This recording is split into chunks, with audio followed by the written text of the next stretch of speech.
ждут сивой поры. Пушоты господари, знакомитые зубры, конечно. Не бобры, зубры. Може, щось багато згадай мені? О, я уже забыла. Ми ж такі старі, куди то ми за батьком очень любимо, що ж робити. Хто хоче це ще розгадку отгадати? Ну, що це може, а? Чекайте.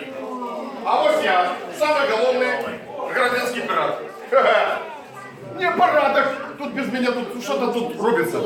Послухайте, у кишені маю целую жменю загадок. Оп.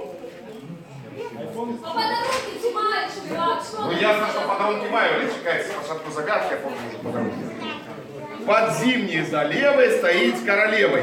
У ярких огнистых пригожих манистов.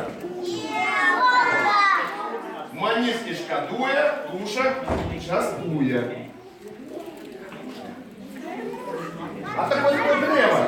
Древо с червоненькими. Дробина!